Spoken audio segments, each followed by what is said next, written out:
Hey everyone, welcome back for another deep dive. Yeah.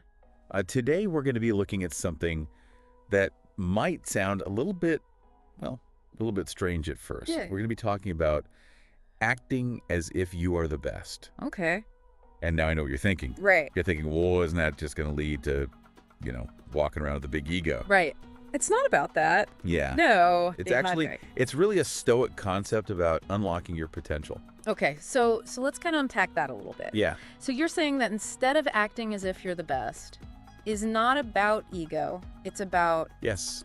It's not about arrogance. Okay. It's about setting a high standard for yourself and then taking practical steps to reach it. I love that. So instead of getting caught up in self-doubt, Yeah. you're choosing to focus on growth, even when it's challenging. Exactly. And this is something that we actually see in the source material a lot. Yes. This emphasis on the power that we all have Yes. to choose The power of choice. a response regardless of the situation. Regardless of the situation. Mhm. So the Stoics believe that we're not just puppets of fate. Right. We are active participants Yes. in shaping our lives. Exactly. We are in the driver's seat. We are in the driver's seat. Yeah. That's a really good analogy. So think about a challenge Yeah. that you are facing right now. Yeah. What is that for you? What's a challenge that you're facing right now? Oh, that's good.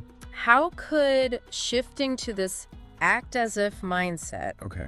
potentially change your approach and lead to a more favorable outcome? So we're making a conscious choice to step up our game. Yes. Okay. But what about confidence? Yeah. I mean, what if you just don't feel like the best yet? That's where it gets really interesting. Okay. The Stoics believed that you don't need to feel confident to act confidently. Oh, so it's not about faking it. No, it's Negative? more nuanced than that. Okay. It's about recognizing that consistent action aligned with the person you want to become can actually reshape your inner beliefs over time. I see. So it's like we hear this a lot, right? Fake it till you make it. Yeah. But you're saying it's more than that. It's more nuance. Much deeper. Deeper, Yeah. much deeper philosophical backing. Okay. Are there any real world examples of how this works? Sure. Think about someone like Serena Williams. Okay. She didn't just magically become a tennis superstar. Yeah. She practiced relentlessly. Right. Competed fiercely, and most importantly, acted as if she belonged on that court, even in the face of early setbacks. That unwavering belief in herself, coupled with consistent action, is what helped shape her into the champion she became. Wow. That's a great example. Yeah. It really highlights the idea that confidence is something you build, Yeah. not something that you're just born with. You got it. Okay, so we've talked about choice. Yes? We've talked about confidence. Right. But what about when things don't go as planned? The Stoics had some interesting perspectives on dealing with failure, right? Absolutely. They did not view failure as the opposite of success. Interesting. But as an integral part of the journey. So an integral part. An integral part. So it's not... Remember, this is a philosophy that was embraced by emperors Okay. and everyday people alike, and they all faced setbacks. The key is how you respond. So instead of getting discouraged, Yes. you use those setbacks as opportunities to learn and grow. Precisely. In one of our sources, Marcus Aurelius, the Roman emperor and Stoic philosopher, Right. said, "The impediment to action advances action. What stands in the way becomes the way." He wasn't suggesting we seek out obstacles, Right. but rather that we view them as opportunities to refine our approach. So when we hit a roadblock, Yeah. instead of just giving up, we can use it to analyze our methods and identify specific areas for adjustment. Exactly. I like that. That's a much more empowering way to look at failure. It is. But there's another aspect to this acting as if mindset Yes. that I'm curious about. Okay. The idea of confronting your weaknesses. Yeah, this might seem counterintuitive. But the Stoics believed that true strength comes from self-awareness and a willingness to improve. Okay? They wouldn't have you pretend to be perfect. Right. They would encourage you to identify areas where you need to work and commit to getting better. So it's about acknowledging that even while striving to be your best, Yes. you still have room to grow. Absolutely. And in fact, that growth is essential. Yes. Ask yourself this. Okay. What's one weakness, if tackled head-on, could make a real difference in your life? Wow. That's a really good question. Yeah. But I do have a question about that. Okay. Wouldn't focusing on your flaws undermine the whole act as if you're the best idea? Not at all. Okay. Remember, this isn't about denying your weaknesses. Right. It's about facing them with courage and a commitment to growth. Okay. This is where the Stoic concept of sympathia comes in. Sympathia. Yes. What is that? It's a Greek word meaning shared feeling or fellow feeling. Okay. The Stoics believed that we are all interconnected and our actions impact others. Okay. So striving for excellence isn't just about personal gain, it's about contributing to a greater good. So by working on ourselves, we are also, in a way, helping others. Precisely. Think about it. When you strive to be your best, you become a source of inspiration for those around you. Okay. It creates a ripple effect of positive change. I love that visual. Yeah. It's not just about lifting yourself up. It's not. You're lifting up those around you, too. Exactly. I like that. And that brings us to the idea of continuous growth, Yes. which the Stoics considered essential for a fulfilling life. Absolutely. Acting as if you're the best isn't a destination you reach and then stop. It's an ongoing journey of learning and refinement. So it's not about becoming complacent No. or thinking you've arrived. Not at all. It's about constantly pushing yourself Yeah. to be a little bit better each day. Exactly. The Stoic philosopher Seneca wrote, "As long as you live, keep learning how to live." It's a reminder that no matter how much you achieve, there's always more to learn, more to experience, and more ways to grow. It's like a never-ending quest for self-improvement, It is. which might sound daunting to some people, Yeah. but I think it's also incredibly exciting. And the beauty is that it doesn't require massive, overwhelming changes. Okay. The Stoics were all about taking small, deliberate actions each day. So small steps. Small steps. Okay, so what's one small actionable step our listeners could take today to embrace this act as if mindset? I love that question. Okay. Think about one area where you'd like to improve. Okay. It could be anything. Your communication skills, your fitness level, your creativity. Then ask yourself, what's one tiny action I can take today that aligns with acting like the best version of myself in that area? So if I wanted to be a better writer, for example, maybe I commit to writing just one paragraph today. Yeah. Or if I want to be more present with my family, maybe I put my phone away during dinner and really focus on the conversation. Exactly. Those small, consistent actions can have a remarkable impact over time. It's like that saying, what's the best way to eat an elephant? I know this one. One bite at a time. One bite at a time. Exactly. And the Stoics believed that those small bites, those daily efforts, are what ultimately shape our character and our legacy. It's true. Legacy, that's a powerful word. It is. It implies that acting as if you're the best isn't just about personal gain. It's not. It's about the impact you have on the world. Exactly. And remember the Stoic concept of sympathia. Yes. We're all connected. We are all connected. Your actions, your striving for excellence, can create a ripple effect that extends far beyond yourself. So by embracing this mindset, you're not just improving your own life, you're potentially inspiring others to reach their full potential as well. Absolutely. It's not about perfection or ego. It's about aligning your actions with your values and striving to be the best version of yourself day after day. That's a message I think we can all get behind. It's not about ego, it's about effort. Yeah. It's not about perfection, it's about progress. This has been an incredibly insightful look at the Stoic approach to self-improvement. What other nuggets of wisdom can we uncover as we continue this deep dive? I'm excited to find out. Me too. It's fascinating how this acting as if concept ties into so many other Stoic principles. Yeah. For example, we've touched on sympathia. Right.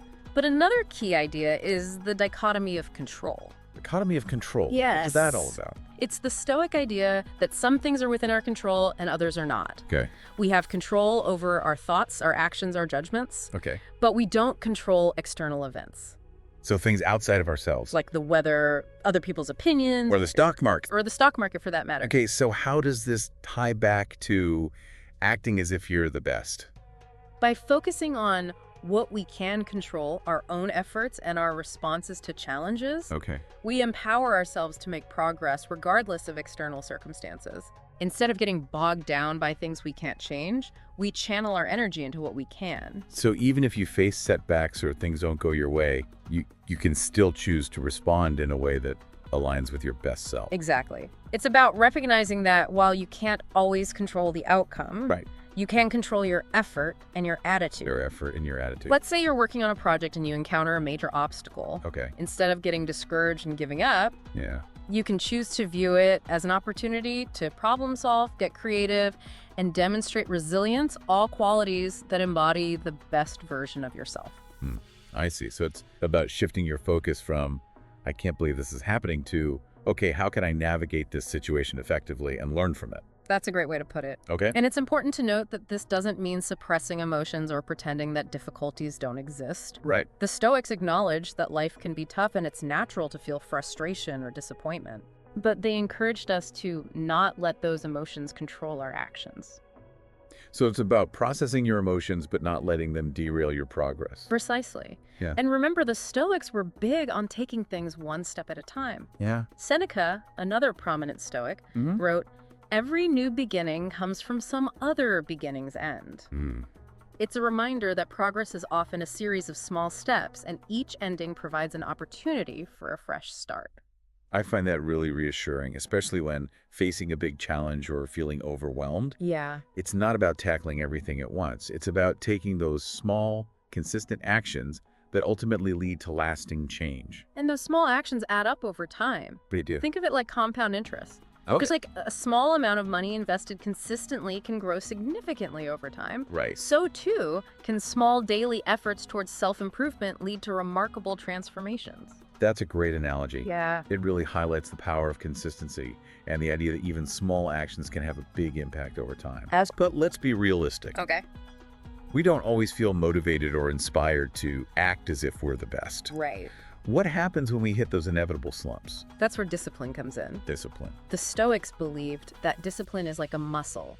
The more you use it, the stronger it becomes. Okay. And just like you wouldn't skip a workout just because you didn't feel like going to the gym, Right. you shouldn't abandon your commitment to self-improvement just because you're not feeling particularly motivated in the moment. So it's about showing up and doing the work even when it's hard. Yes, and that's where having clear goals and values comes in handy.